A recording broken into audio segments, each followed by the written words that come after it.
विशाखापाटना सहर निकट आनाकापाली जिलार नरसीपाटनम राजस्व विभाग कोटा भूराटला मंडलर कैलासपाटनम ग्राम में प्यारीसुंडात्मा अग्निष्ठुति आराधना ट्रस्ट द्वारा परिचालित हॉस्टेल रे भोजन करबा परे 3 जन विद्यार्थी मृत्यु घटिथिबा बेले 74 जन असुस्थ होइछन्ति। मृत विद्यार्थी मध्य 2 जन छात्री और जड़े छात्र रहिछन्ति। पासा ट्रस्ट द्वारा परिचालित एही हॉस्टेल एक धार्मिक अनुष्ठान। एथिरे 96 जन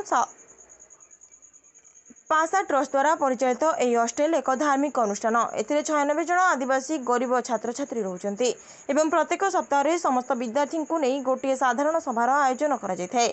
आनाकापाली जिला दायित्व थिबा मेडिकल एवं स्वास्थ्य अधिकारी एमएस बीके बालाजी कहवा अनुसार 16 जन गुरुतर विद्यार्थी विशाखापाटनार किंग जॉर्ज हॉस्पिटल रे, 17 जन नरसीपाटनम एरिया हॉस्पिटल रे, 5 जन कोटा भूराटला हॉस्पिटल रे एवं 36 जन आलुरी सीताराम राजू जिलार पाडेरू डाक्तरखाना को स्थानांतरित करा जायछि। तेबे पुलिस अधिकारी ट्रस्ट अधिकारी किरण कुमार को गिरफ्त कर तदंत जारी रखिछन्ति। एही घटना को नहीं आंध्र प्रदेश मुख्यमंत्री नारा चंद्रबाबू नायडू गभीर दुख प्रकाश करबा सह मृतक परिवार को 10 लाख टंका क्षतिपूरण घोषणा करछन्ति। अपरपक्षे वाईएस जगनमोहन रेड्डी एही घटना को नहीं दुख प्रकाश करिछन्ति। Bureau report IJB news. నాకు నమ్మకం ఉంది వాళ్ళు రేపటి లోపల మ్యాక్సిమం పిల్లలు పూర్తిగా రికవర్ అయిపోతారు. క్రియేటినిన్ లెవెల్ లోగా తగ్గిపోతూనే ఉన్నాయి. షాక్ ఇనిషియల్గా ఉండేది, ఇప్పుడు షాక్ తగ్గిపోయింది. తర్వాత కొందరికి ఎలక్ట్రోలైట్ డిస్టర్బెన్స్ ఉంది, దానివల్ల అడిథమియాస్ లేకపోతే ఆల్టర్డ్ సెన్సోడియం ఇవన్నీ ఉన్నాయి. కానీ ఎలక్ట్రోలైట్ కరెక్షన్ జరుగుతున్నది. స్లోగా సెన్సోడియం నార్మలైజ్ అయిపోతుంది. తర్వాత ఒక అబ్బాయికి ఫిట్స్ కూడా వస్తున్నాయి, దానివల్ల అది కూడా తగ్గిపోతుంది. సో ట్రీట్మెంట్ బాగానే నడుస్తుంది. నాకు నమ్మకం ఉంది రేపటి లోపల మ్యాక్సిమం పిల్లలు ఫుల్ రికవరీ జరుగుతుంది. సార్, పీడియాట్రిషియన్ పీజీలు సభలో ఉన్న వాళ్ళు అలాగే నెఫాలజిస్ట్ కూడా ఇప్పుడు సడన్గా వచ్చి వాళ్ళు చూస్తున్నారు, సేవల్లో వచ్చారు. దాన్ని ఎలా చూస్తారు? అది చాలా హర్షణీయం. ఎందుకంటే డాక్టర్స్ ఎప్పుడైనా పేషెంట్ ఫస్ట్, సొంత లైఫ్ కంటే పేషెంట్ లైఫ్కి ఎక్కువ ప్రయారిటీ ఇస్తారు. మన దేశంలో మన ప్రపంచంలో మోస్ట్ నోబెల్ ప్రొఫెషన్ వచ్చేసి మెడికల్ ప్రొఫెషన్. అందుకే డాక్టర్స్కి మనం అందరం గౌరవించాలి.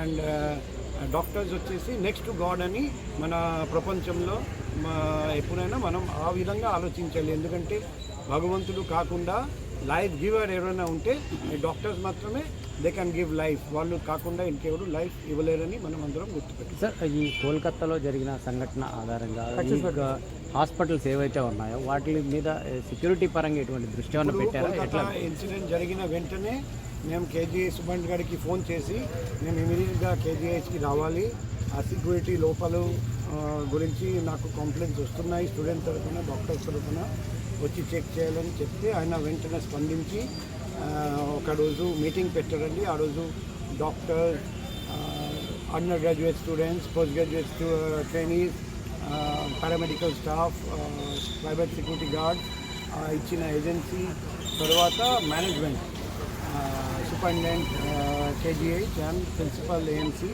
అందరితో మీటింగ్ పెట్టడం జరిగింది. అది 12th ఆగస్ట్ పెట్టాము.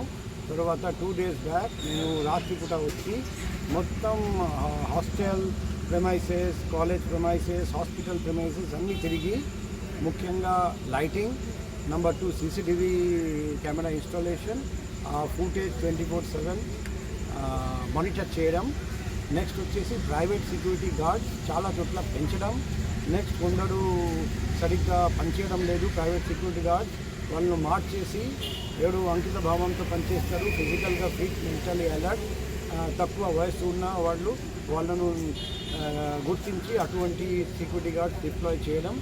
తర్వాత లైటింగ్ చాలా చోట్ల చీకటిగా ఉంది, అక్కడ లైటింగ్ పెట్టడం, ఎక్కడ పొదలు ఎక్కువ ఉన్నాయి, అడవిలాగా ఉంది, అంత పొదలు క్లియర్ చేయడం. అండ్ ఫైనల్గా కొన్ని చోట్ల గోడలు నుండి దూకి కొందరు వస్తున్నారు, అక్కడ గోడలు హైట్ పెంచేసి అక్కడ అవసరం ఉంటే స్పియర్స్ కానీ స్పైక్ పెట్టేసి ఎవరు లోపలికి రాకుండా చూడడం. అండ్ ఇంకొక కొన్ని చోట్ల బయట నుండి అవుట్ సైడర్స్ వస్తున్నారు, అక్కడ కూడా లోకల్ వాళ్ళతో మాట్లాడి డిస్ట్రిక్ట్ అడ్మినిస్ట్రేషన్ ఆధ్వర్యంలో ఇష్యూ సెటిల్ చేసి బయట నుండి ఎవరు రానియకుండా చూడడం. కొన్ని చోట్ల పనులు జరుగుతున్నాయి, అక్కడ కూడా ఇన్స్ట్రక్షన్ ఇవ్వడం జరిగింది. పొద్దున నుండి సాయంత్రం దాకా పనిచేసి అందరూ వెళ్ళిపోవాలి, రాత్రిపూట ఎవరు ఉండడానికి లేదు. ఇంకొక అలిగేషన్ వచ్చింది, ఆటోస్ తిరుగుతున్నాయి. చెప్పాను, ఆటోస్ మాత్రం పేషెంట్ వస్తే దింపేసి వెళ్ళిపోవడం, ఆటో ఇక్కడ ఉండడానికి లేదు.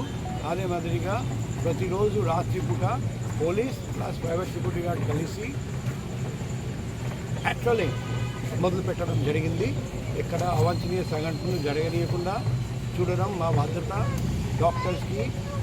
డాక్టర్స్కి ముఖ్యంగా lady doctors, nurses and lady staff of KGH and Andhra medical college వాళ్లకు రక్షణ కల్పించడం వైజాగ్ నగర పోలీస్కి ఫస్ట్ ప్రయారిటీ. అది విజయవంతంగా చేయడానికి, సక్రమంగా చేయడానికి అన్ని విధంగా ఏర్పాట్లు చేస్తున్నాం. డిస్ట్రిక్ట్ కలెక్టర్ గారికి కూడా చెప్పాము, లెటర్ కూడా రాస్తున్నాం. AMC ప్రిన్సిపల్ గారికి, మెడికల్ ఈ హాస్పిటల్ సూపరింటెండెంట్ గారికి లెటర్ రాస్తున్నాం. మనం అందరం కలిసి కోఆర్డినేట్ చేసి ఇక్కడ ప్రస్తుతానికి ఉన్న కొన్ని లోపాలు ఉన్నాయి ఇన్ ద సెక్యూరిటీ ఇన్ఫ్రాస్ట్రక్చర్, అవి రెక్టిఫై చేసి ఫుల్ ప్రూఫ్ సెక్యూరిటీ ఏర్పాటు చేస్తాం.